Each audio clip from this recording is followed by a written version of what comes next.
بسم الله الرحمن الرحيم. الحمد لله، والصلاة والسلام على حبيبنا رسول الله وعلى آله وصحبه ومن والاه. پرسیار و وەڵام لە هەموو شتێکا پرسیار و وەڵام لە هەر قۆناغێکی ژیانە بیگریت قورس و ناڕەحەت و سەختە. هەر پرسیارە و بۆ قۆناغێکی خۆی دانراوە. تەنانەت لە دادوەریشە کە پرسیارە لێ یەکەن دەمە پێکایە و شپرزا بیت وەکو پێویست وەڵامە پێ نادرێتەوە. کۆمەڵە پرسیار هەیە دیاری کراوە کە لە ناو گۆڕا لێمانەکرێ. یەکەم جارە پرسیار ئاوا بە کراوەیی و بە ئاشکرا عەرز بکرێ قوتابی تەنها لەسەر 3 کەلیمە ئیمتحان با و لە ناو گۆڕەکەشا کارتەکەی وەرگرێ. تەنها 3 کەلیمە. پرسیارەکان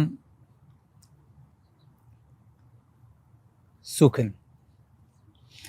بەڵام ئەکرێ هەموو ژیانت تەرخانکی بۆ ئەوەی کە جوابی ئەم 3 پرسیارە بیتەوە. پرسیارەکە یەکەم پێدەڵێ ناو چییە؟ بەڵێ. دووەم پرسیار لێ کاڵە تەمەنە چەنە؟ سێم پرسیار لێ کاڵە ژنە هەیە یان نیتە؟ چوارم پێدەڵێ چەم ناڵە هەیە؟ دوای پێدەڵێ نەتەوەکەوت چییە؟ لە هەمی مهمتر ئەڵێ شەهادەت، ئەڵێ شەهادەکەت چی بووە تا ئێستاکەنە گەیشتێتە چ ئاستێک؟ پێش ئەوەی کە بمری ڕەسیدت چەند کۆ کردبووە، پارەکە و چەند بوو بۆی کە حسابی ئەوەوە بۆ بکرێ و بخەینەوە ئەو پلۆپایەیە. ئەی لە ڕووی سیاسیەوە لە چه پۆست و کورسی و دەسەڵاتێکا بوویت؟ ئەی لە ڕووی چالاکی کەسایەتیەوە شخصیەتت چۆن بوو؟ چەند فرێندت هەبوو؟ چەند لایک و کۆم؟ سبحان الله. هەمان پرسیارانەیە کە نایویستیت کەسیش بیل لە مەناکاتەوە لەگەڵتا. پێغەمبەری خوا صلی الله علیه وسلم فەرمێ ئەگەر ئینسان چووە گۆڕەکەیەوە دوو مەلایکەت دێن دایانیشێن، خۆشمان کە ئیمتحانەین هەر دایانیشین، بە پاڵکەوتنەوە پرسیار ناکرێ. ئەمە ئەو پەڕی بێڕێزیە. ئەبێت تەواو مێشک و عەقڵت حازر بێ بۆ ئەوەی کە جوابی پرسیارەکان بیتەوە. یەکەم پرسیارت لێ یەکەن من ڕەبوک؟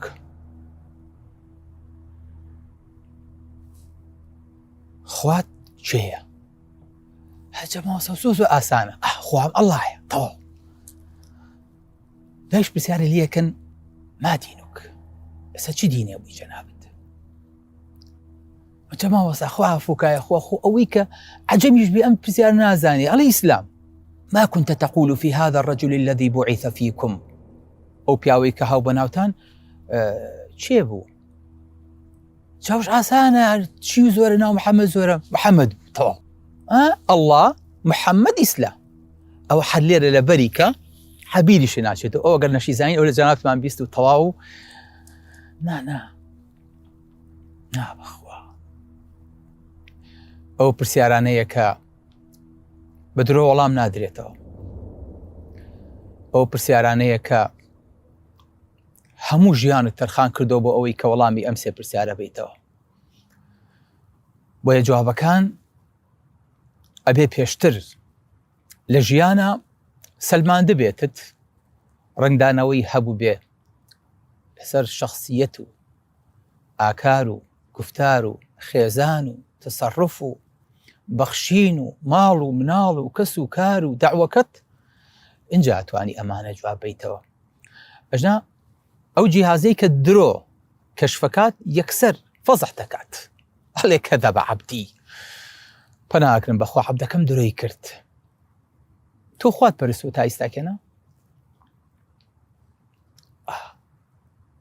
خوا هەموو جارێکە لە نوێژە ئاوەستام غیری خوام لەبیر نەبوو، ئەموت ئیاکە نەعبود و ئیاکە نەستەعین. خوایە بەس سەر بۆ تۆ دانەوێنم، بەس پشتیش بە تۆ ئەبەستم، بەس پەرستش بۆ تۆ ئەکەم. بخوا لە دنیاە بەس تەوەکولم لەسەر خوای گەورە بوو، بەس بیریشم لای ئەو بوو. هەموو جارێکیش کە لە هەر شوێنێکا لێم قەومایە ئەموت کەلا ئینە مەعیە ڕەبی سەیەهدین. لە هەر شوێنێکا پێویستم بە هاوکاری بوایە ئەموت اللهم اكفنا بحلالك عن حرامك واغننا بفضلك عمن سواك. بخوا غیری خوای گەورە لە مێشک و لە زیهنی منە نەبوو، کەسم بە گەورە نەئەزانی. بۆیە وەلەذیکر الله ئەکبەر کە نوێژیش مەکرد هەموو جارێک ئەموو الله ئەکبەر، هەر ئەوم لا گەورە بوو. هەموو ناوە جوانەکەی خوای گەورەم لەبەر بوو، بەپێی ئەوە مامەڵە مەکرد لە هەر شوێنێکە پێویستم بە هەر ناو ئەسما و صفاتێ بواە ئەوم بەکارێ هێنا و دڵم بەوە خۆشە کرد و بەوە دوعامە کرد. کاتە کێسە پرسیارم لێ یەکەن من ڕەبوک، دڵم خۆشە ئەڵێم ڕەبی ئەڵڵاه، خوام ئەڵڵایە. بەخوا هەر یەکەمان لە ناخی خۆیان ئەزانێت چەند لەگەڵ ئەم ئەڵڵایە ڕاست دەکا. وەڵڵاه ئەم پرسیارانە هەروە بە سادەیی تێناپەڕن. پێغەمبەری خوا صلی الله علیه وسلم بەفەرمێ پرسیاری منتان لە گۆڕەکانتانە لێکرێ، ئەڵێن ما كنت تقول في هذا الرجل. ئەم مەلایکەتانەش بەشی ئەوەیان پێدراوە کە لیدین ئەنسەریان نەکەن، بە کێشیان نەکەن بۆ جوابەکە. ئەڵێ چیت بەرامبەر ئەو پیاوە ئەوت؟ پرسیارەکە زۆر غامزە. ئەوەی سەرۆکمان بوو، ئەو من هەموو جارێکە لە هینەکەی لە هەڵبژاردنە هەر دەنگم بەوەیە. ما كنت تقول في هذا الرجل. ئەوە هین بوو، ئەوە دەرسی پێوتینەوە. ما كنت تقول في هذا الرجل. ئەو من هەر حمایەتی ئەو بووم و هەر خزمەتی ئەوە بووم. ما كنت تقول في هذا الرجل. ئەوە ئەگەر ڕزقەکەی لێ بگرتمایەتەوە و موچەکەی لێ ببڕیمایە ماڵ و مناڵم لە برسا مرد. ما كنت تقول في هذا الرجل. ئەو بوو کە بەحث و شەهادە و ئیمتیحان و دەرزەکان هەبووی بەدەست ئەو بوو، ئەو ئەبوای ئیمزای کردایە تا من شەهادە وەرگرم. ما كنت تقول في هذا الرجل. ئەوە قودوەی من بوو، ئەوە هونەرمەندێکی زۆر زۆر دڵخۆش بوو، بە هەموو سیدی و میمۆری و سیارە و هەمووی هەر جملە دەنگی ئەوە گرت. ما كنت تقول في هذا الرجل. یادیچێکی زۆر زۆر مهم بوو، زۆر خاچی ماشەڵای لێبێ، یەک یاریم بە زایع نایە. ما كنت تقول في هذا الرجل. بەڕاستی ئەکتەرێکی لێ هاتوو بوو، مسلسلەکانی نەک دەبوایە، سەتیش بوایە متابعە مەکرد، یەک حەڵقەم لێنە ئەڕۆی، زۆر جاریش دووبارە مەکردەوە. ما كنت تقول في هذا الرجل. هێشتا هیچ جوابی وەرنەگرتووە. مسلمان ئەڵێ ئەشهد أنه عبد الله ورسوله. ئەمە پرسیاری پێغەمبەری خوایە صلی الله عليه وسلم. ئەڵێ ئەوە عەبدی خوا بوو پێش ئەوەی کە پێغەمبەر بێ، ئینجا پێغەمبەر بوو. ئەوانیش پێی ئەڵێن سەیریکە ئەوە شوێنەکەتە لە ئاگرا، بەڵام ئەها خوای گەورە بۆی گۆڕی بە شوێنێکی خۆش، شوێنێکی فراوان لە بەهەشتا، 70 دانە باڵ شوێنێکی بۆ فراوانەکرێ. کافر و منافقیش پرسیاری لێ یەکەن ما كنت تقول في هذا الرجل. چیت بەرامبەر بۆ پیاوە ئەوت؟ ئەڵێ ها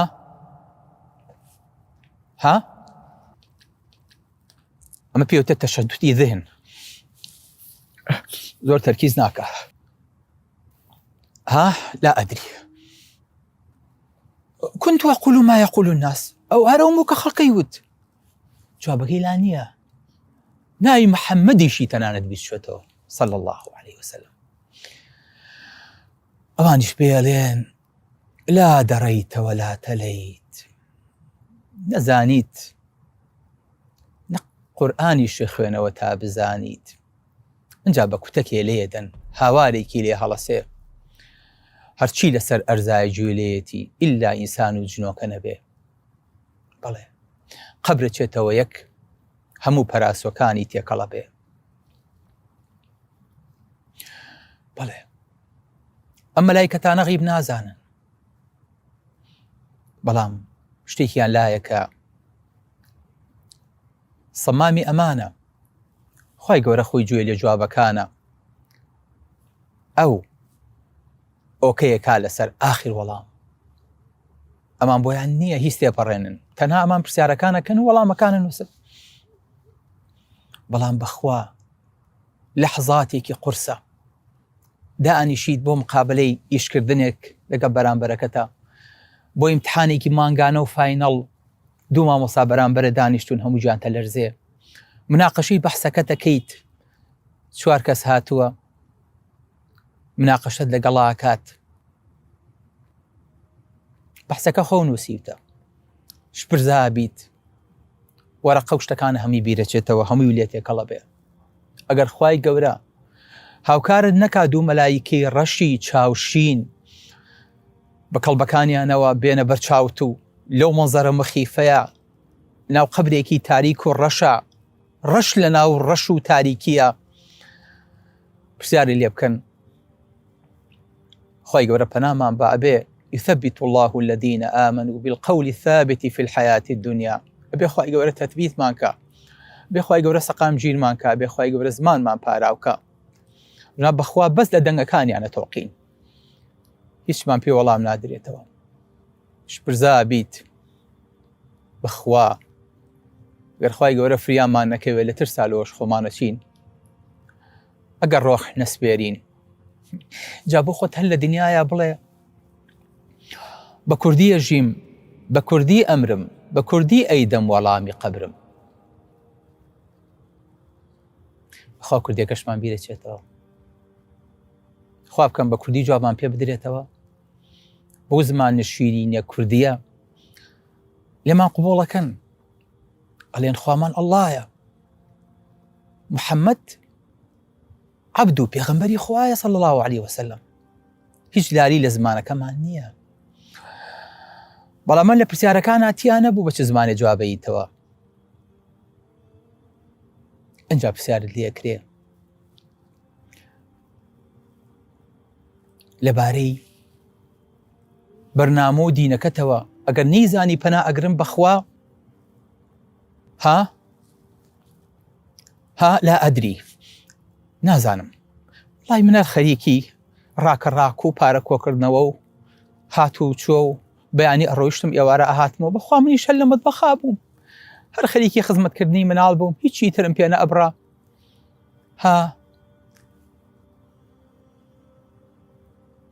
خەریکی گۆرانی و مسلسلات و دنیا و کاتکوشتن و فەیسبوک و ئینتەرنێت و سۆشیال میدیا و بەڵێ ئەم پرسیارانە بەکەڵکە نایە خۆشەویستەکەم. لەبەرەوە نەک خۆت ئەبێ خوای گەورە تەثبیتت کە. پێغەمبەری خوا صلی الله عليه وسلم بە موسڵمانەکانە فەرمێ کە لەگەڵ مردۆکەیە چوونەتە سەر گۆڕستان و ئێستا مردۆکە نێژراوە و چۆتە شوێنی نیشتەجێبوونی خۆی، استغفروا لأخيكم واسألوا له بالتثبيت فإنه الآن يسأل. داوای لێخۆشبوون بۆ براکەتان بکەن، دوعا بکەن خوای گەورە زمانی جێگیر و پاراوکە، ئێستا پرسیاری لێکرێ. بەڵێ پەناگرم بەخوا، هەر کاتێک ئینسانی موسڵمان چوە گۆڕەکەیەوە ئەم پرسیارانەی لێکرێ. پرسیاری یەکەم خوا چێە؟ پرسیاری دووەم پێغەمبەرەکەت؟ پرسیاری نا پێغەمبەرەکەت نا، چی تۆت بەرامبەرە و پیاوە؟ پرسیاری سێیەم پێڵێن سەیری پرسیاری دووەم چۆن غامز بوو؟ وتیان چی؟ وتیان بەرامبەر و پیاوە چی ئەڵێیت؟ پرسیاری سێیەم ئەڵێن فیمە کونت؟ لەکوێ بوویت؟ لە چ گرۆه و تاقمێک هابوویت؟ خەریکی چی بوویت؟ مەشغوڵی چی بوویت؟ فیمە کونت؟ سەرقاڵی چی بوویت؟ ئەویش ئینسانی مسلمان و ئیماندار ئەڵێ كنت في الإسلام. الله ڕێک والله ئەم پرسیارە لە دنیای ئێمەیە بکرێ ئەگەر پێغەمبەری خوا صلی الله عليه وسلم ئاراستەمان نەکا ناتوانین جوابی بێنەوە. بەڵام ئەو لە پرسیارەکە تێگا ئەلێ لە چی هابوویت؟ یەک کەلیمە خۆمان بە یەکێکەڵین ئەلێ لە چی هایت؟ نا یەکسەر حاڵیە بێ لە چی هابووی لە دنیایە؟ ئەلێ لە ئیسلام هابووم. یعنی هەموو ژیانم ئیسلام داگیری کردبوو، بەپێی ئیسلام هەڵەسام، دائەنیشتم، قسەمە کرد، ئەخەوتم، ئەڕۆیشتم، مامەڵەمە کرد، ژنمە هێنا، مناڵم هەموو شتێکم ئیسلام بوو. فيما كنت في الإسلام. الله بەڵێ ئەگەر خەڵکێکی خراپیش بێ ئەلێن فيما كنت ئەلێ لە چی هایت؟ نانا ئەلێ لە چی هابوویت؟ ئەو نە ئەم سەرە و سەر و ئەو نە عەلمانیەت و ئەو نە بێدینی و ئەو نە خراپی کردووە پەناگرم بەخوا ئەلێ لا ئەدری. بیریشی چۆتەوە لە دنیایە لەو 52 ڕۆژەی لە دنیایە ژیاوە چی کردووە؟ خۆ لەوانەیە ڕاست کا بڵێ لا ئەدری، بۆ چکە هەر نازانێ ئەونەی پەتپەتێن و ئەونەی ئەم سەر و سەر کردو و هەر ڕۆژە و حیزب و هەر ڕۆژە و ناو و هەر ڕۆژە و سۆشیاڵێک و هەر ڕۆژە و دیموکراتێک و هەر ڕۆژە و بەرنامەیەک و خۆشی نازانێ لە ئەخیرا لەسەر چی کۆتایی هاتووە. پێڵێن ئەوە شوێنەکەتە لە جەهەنەمە کەسیرەکات جەهەنم ئەو ئەبی ترەخوە ئاوا چۆ بەناو یەکا ئاگرەکانی تێک سمراوە. پێڵێن هذا مقعدك على الشك كنت وعليه مت وعليه تبعث إن شاء الله. هەلە گومانە بوویت لەسەر ئەوە ژیایت، لەسەرەوە مردی، ئینشەڵڵا هەر لەسەر گومانە زیینەوە کریتەوە. پەناگرم بخوا. خۆشەویستم ئەمە ئەو لەحزەیە و ئەو کارتەیە کە بە سفری ئەدرێتەوە دەست ئیتر هەموو شتێک لە بە چاوە ڕەشە بێ هیچ شتێکت بۆ نامێنێتەوە. بۆیە خۆشەویستەکەم بێ وریا بین ئەم ئیمتیحانی کە لە پێشمانە، ئەم تاقیکردنەوە و کارتە سەخیترین تاقیکردنەوەیە کە لە پێشمان ماوە. ئەوەی کە پرۆفیسۆرە، ئەوەی کە هەموو ئیمتیحانەکانی بڕیوە، ئەوەی کە ئێستا ئیمتیحان ناکرێت و ئیمتیحانی خەڵکەکات. بەخوا هێشتا ئەم پرسیارانە و ئەم ئیمتیحانی ماوە. لەبەرەوە بارێکەمان دانیشتین بزانین بەکردداری لە دنیاە چۆن جوابێنەوە بۆ ئەوەی کە بتوانین لەوێ بە زمانی حاڵ وەڵامی بینەوە. ئەگەر بێدەنگیش بین مەلایکەتەکان ئەڵێن بەخوا زانین، بەخوا هیچیش نەڵین، خوای گەورە فەرمی عەبدەکەم ڕاستی کرد، لێی گەڕێن. خۆم ئاگام لە دڵی بوو، خۆم ئاگام لە کردەوەکانی بوو، خۆم ئاگام لە هەڵوێستەکەی بوو. کارتەکەی بنێ بیدەن دەسە ڕاستی دەرچووە مژدەی بنێ قەبرەکەی بۆ فراوانکەن، بۆی بڕازێننەوە، دەرگای باشتی بۆ بکەنەوە، بۆی پڕکەن لە نور. وذلك هو الفوز العظيم. لەم خانە دوو دەرگانە کە پێت تێناوە هاتووی بە پەلەو دەچیە دەرێ لەولاوە، ژینت بە خەفەتباریە مەرگیش سەربار، پێت وایە نەدۆڕاوی خەیاڵت خاو. کەواتە هەر قسەی ئێمە دەرچوو